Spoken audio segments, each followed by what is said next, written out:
Good morning student. आज हम लोग करेंगे सर्वनाम। सर्वनाम मतलब प्रोनाउन।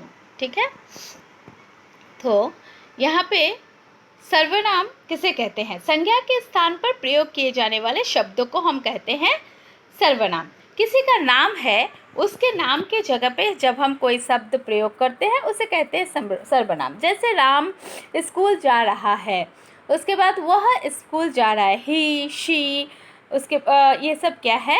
सर्वनाम है। अब देखो यहाँ पर सर्वनाम के भेद। ठीक है, सर्वनाम के भेद क्या हैं? सर्वनाम के भेद 6 प्रकार के होते हैं। समझने का यहाँ पे है, क्योंकि सर्वनाम आप लोग को मैं पढ़ाते आ रही हूँ क्लास 2 से, तो यहाँ पे सिर्फ सिंपल ये चीज़ है कि सर्वनाम के स्थान पर, संज्ञा के स्थान पर बैठने वाले शब्द को सर्वनाम कहते हैं। हम, तुम, वे, ये सब क्या है? सर्वनाम है। अब हम लोग पढ़ेंगे जो क्लास 5 में नया चीज़ क्या है और जो ज़्यादा से ज़्यादा समझना है, ये है सर्वनाम के भेद। सर्वनाम के भेद क्या है? पुरुषवाचक सर्वनाम, निश्चयवाचक सर्वनाम, अनिश्चयवाचक सर्वनाम, संबंधवाचक प्रश्नवाचक सर्वनाम, संबंधवाचक सर्वनाम और निजवाचक सर्वनाम। ठीक है, तो हम लोग क्या समझे कि पहले सर्वनाम किसे कहते हैं? संज्ञा के स्थान पर प्रयोग किए जाने वाले शब्द को सर्वनाम कहते हैं। नाउन के जगह पे the word which is use instead of noun is called pronoun.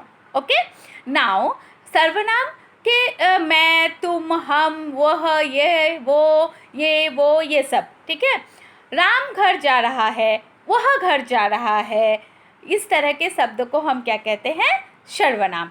Noun के जगह पे जो शब्द बैठते हैं उसे कहते हैं सर्वनाम। अब मेन चीज यहाँ पे देखो, सर्वनाम के भेद। सर्वनाम के भेद में पहले मैंने यहाँ पे पढ़ दिया आप लोग को। उसके बाद देखो पुरुषवाचक सर्वनाम, ये बहुत अच्छी तरह से समझना है। पुरुषवाचक सर्वनाम किसे कहते हैं? जिन सर्वनाम शब्दों के प्रयोग वक्ता बोलने, अपने लिए, सामने वाले के लिए या किसी अन्य व्यक्ति के लिए करते हैं, वो पुरुषवाचक संज्ञा है। मतलब जब तुम अपने लिए या फिर तुम किसी दूसरे के लिए या फिर किसी और के लिए, थर्ड पर्सन के लिए किया जाता है, तब इसे हम क्या कहते हैं? पुरुषवाचक सर्वनाम। ठीक है, अच्छी तरह से समझो। यहाँ पे अपने लिए जब बातें करोगे तो ये पुरुषवाचक है। तुम किसी दूसरे के लिए बातें करोगे, तुम क्या खा रहे हो, ये भी पुरुषवाचक है।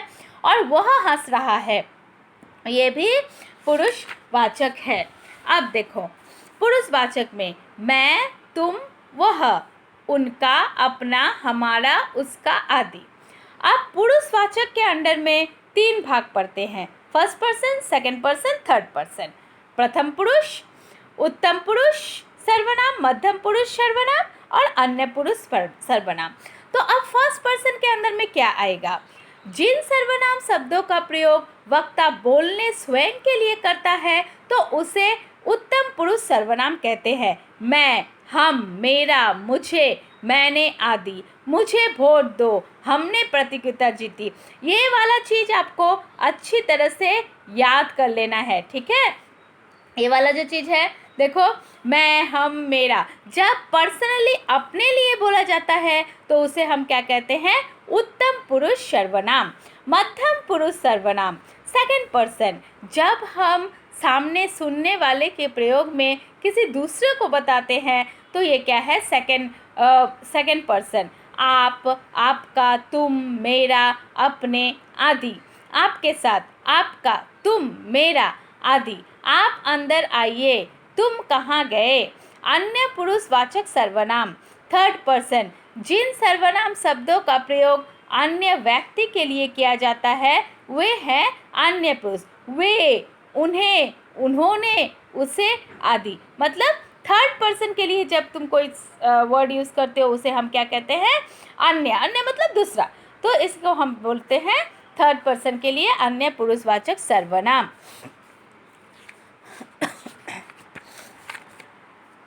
सिमिलरली अब देखो यहाँ पे क्या है? निश्चयवाचक सर्वनाम, डेमोन्स्ट्रेटिव प्रोनाउन। निश्चयवाचक सर्वनाम किसे कहेंगे? किसी निश्चय वस्तु या प्राणी को संकेत करने वाले सर्वनाम को निश्चयवाचक सर्वनाम। देखो जैसे यह बैग मेरा है, आप स्कूल में बैठते हो, अपने बैग को लेके बैठते हो, यह बैग मेरा है, ये बैग मेरा है, ये घर मेरा है। उसी के साथ जाओ, मतलब पर्टिकुलरली आपको बता दिया जा रहा है, आप कंफर्म हो कि आप किसके साथ जा रहे हो, तो इस तरह के शब्द को क्या बोला जाता है? निश्चयवाचक सर्वनाम। अब देखो अनिश्चयवाचक सर्वनाम, इंडेफिनिट प्रोनाउन, मतलब जब किसी चीज़ पे आप कंफर्म नहीं हो, गेट में कोई आया है तो पहले से हम अंदर से देख के हमको पता नहीं चलता है कि कोई आया है, तो कोई आया है, किसी ने मुझे गिफ्ट दिया, कोई है ये, जब हम इसमें कंफर्म नहीं रहते हैं तब हम क्या लिखते हैं? अनिश्चयवाचक सर्वनाम। अनिश्चित वस्तु या प्राणी की ओर संकेत करने वाला या उनके बारे में बताने वाले सर्वनाम शब्द अनिश्चयवाचक सर्वनाम कहलाते हैं। किसी, कुछ, कोई आदि। दूध में कुछ गिरा हुआ है, कुछ तो गिरा हुआ है लेकिन हमें पता नहीं है कि क्या गिरा हुआ है। कोई आपको बुला रहा है, नीचे से कोई आपको आवाज़ लगाया, कोई आपको बुला रहा है लेकिन आपको पता नहीं है कि कौन बुला रहा है।